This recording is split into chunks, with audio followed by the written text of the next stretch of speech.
All right, everyone. I was trying to ignore Omarosa, but I think Trump is getting his wish, which is that, I have to talk about it and many others because her claims keep getting more and more weird. I'm going to make an unpopular speculation here. And of course, I have no way of knowing whether this is true. I could be totally wrong. There's a part of me that believes there's a possibility that Omarosa is still working for Trump. That is, that he's got these people. Rosie O'Donnell maybe fits into the same camp. I've thought for years that Rosie O'Donnell and Trump are actually bosom buddies. They pretend because of the sort of WWE tabloid Stern Universe way in which they live their lives as being that kind of celebrity. They pretend to clash because they know that it makes them money. Rosie O'Donnell is more well known because of the fact that she has sparred with Trump multiple times. Trump became much more well known. Like the first time that Trump entered public consciousness on the normie level beyond sort of that tabloid world really was his feud with Rosie O'Donnell at the time, saying, oh, she's fat and ugly and, I'd like to shut her fat mouth up. And she comes out, calls him a pig, terrible hair, small hands or whatever. It was great for Trump. He did this during the election. Constantly, he would deliberately stoke and antagonize in order to suck the oxygen out of the room of anything that was inconvenient, to put all of the focus on him.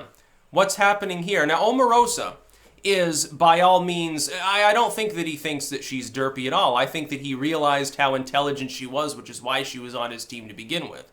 She is now playing a role, much like Steve Bannon is playing a role, I believe. These people, I don't think, ever left the Trump camp. I think there's a part of me that believes their criticism of him is specifically to portray as the enemies of Trump, the public face of the anti-Trumper, being someone like Omarosa, who ultimately is not actually derped out, she's just pretending to be. That is, she's going to pretend to be off the wall and also pretend to be a liar because there is no N-word tape. I strongly believe that it does not exist. Tom Arnold teased it out a year ago. Where's the fucking tape? He says, oh yeah, I'm getting death threats and stuff like that. Threats to my family. Well, how is that going to stop you from fucking releasing the tape? Look, if people take it seriously that you have it and they're really super Trump fans willing to be violent, they're going to come try to get the tape. You would have released it by now. Don't fucking try to jerk me around. You would have released it. You'd be one of the most famous people in the world. You would be heralded as a hero of the left, too. You'd make some money hand over fist on your book deal. That's exactly what would happen. He knows that. I think Tom Arnold's probably on his side too. Maybe Roseanne turned a trick in order to get him on the Trump train or something. No, here's the thing.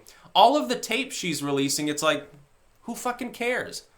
Oh, here's a tape of her firing. Nothing odd is said. It exonerates the Trump team of having done anything specifically wrong. She's got a tape of Laura Trump. They're saying, oh yeah, well, we want you on the re-election campaign. Here's what we'll pay you per month.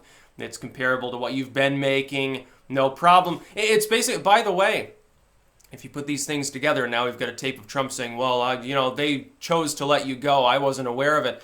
Well, then it shows a little bit of a disconnect. At most, it shows that the Trump inner circle functions semi-autonomously.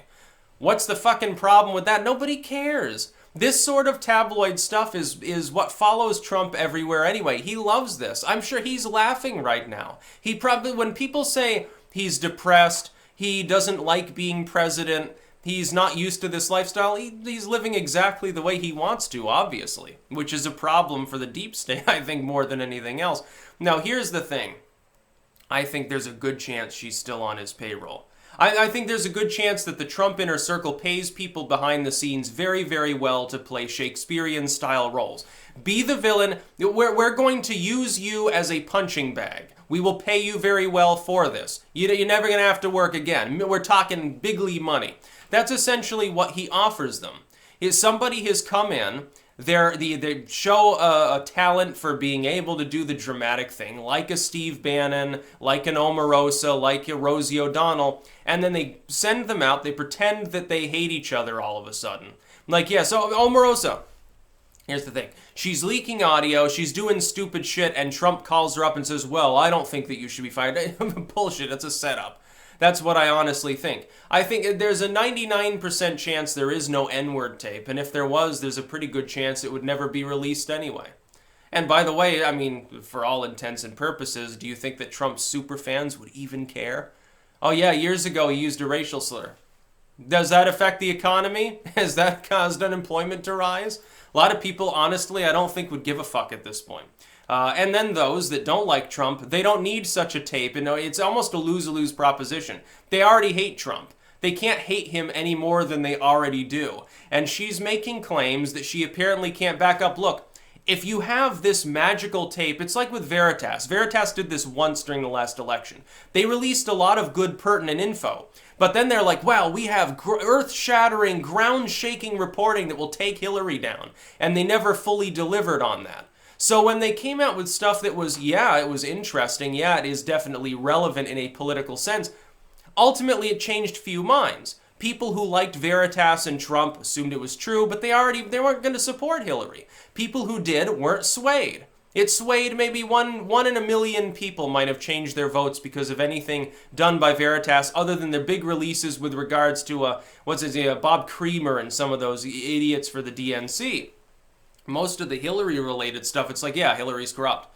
What else is new under the sun? We already fucking know that. By the way, Project Veritas now accepting stuff WikiLeaks style, which I think is a good thing. But Omarosa comes out. She's like, oh, I've got this tape. It's Trump saying, racial slurs. This will get Drumpf impeached for the last time. The Krasensteins come out. Oh my God, it's finally happening. And it's like, don't you understand that you're being used probably? Hasn't this happened a dozen times before? And each time, you never get the video, you never get the scathing report, you never get the indictment, you never get the impeachment, and you get demoralized.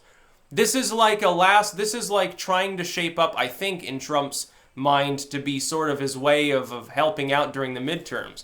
You're taking all of the attention off of legitimate political debate and putting it back in the realm of tabloid sputum. Honestly, for me, I actually prefer some straight reporting and some political decency, although I do admit it's extremely interesting to watch Trump's enemies get taken in hook, line, and sinker time and time again. It's constant. He can do it endlessly. They never understand that it is a ploy. And even those few that seem to understand that, they quickly forget about it because they can't do anything about it.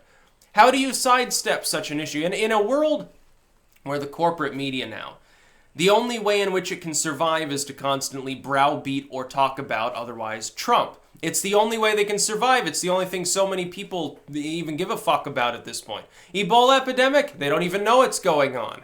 It's like educational attainment. Nobody knows what levels it's at. Some public health crisis, some massive earthquake swallows up an entire country. People 2 days later would be talking about Trump again. I can fucking guarantee you. Trump loves it. Trump knows how to spin the tabloid cycle to his advantage, which is why he's keeping afloat politically. But as far as these corporate media outlets, even when they understand that he's doing that, what are they supposed to do? Not talk about Trump? Their competitors will. And then their ratings will suffer, so they have no choice. He's literally boxed them in. And he's got people like Omarosa. If Omarosa is really Trump's enemy, she's the shittiest enemy ever, and she's inadvertently helping him by doing this. I can guarantee people will look at this and say, oh, come on. For every single time something sensationalist, some piece of bullshit likely comes out, more and more people say, I'm turning off cable news media. I'm turning off these people. They keep talking about this stuff. If I wanted to read about it, I'd read the Inquirer. Or I'd consult the Weekly World News. I'd read the Onion sometimes for that sort of stuff. They want something that's more straight reporting. They're coming to the alt media for it, and the alt media is largely on board with the Trump train. Not necessarily in a complete sense. Like, I'm a libertarian. I'm not a Republican. I'm not a conservative. I don't agree with everything Trump says, but I can understand how he functions because he's been doing the same thing consistently since 2015, and indeed, in a non-political sense, he's been doing it his whole life. Everything about Trump, it's the same thing. It's like Howard Stern ended up in politics. Like, for real, actually ended up president of the United States. That's basically what I see. And it serves him well. It won him the last election. His approval is higher than most presidents at the same point. His approval right now is higher than Ronald Reagan's was in party. And out party, like in general, he's still ahead of where Obama was at this point in his presidency. People keep rambling about this fucking blue wave. It's going to be funny when the Democrats fail to retake the Senate. It's like retaking the Senate still, in their mind, I think, requires Beto O'Rourke to beat Ted Cruz. He's like 10 points behind, dude. It's not happening. You're talking about fucking Texas.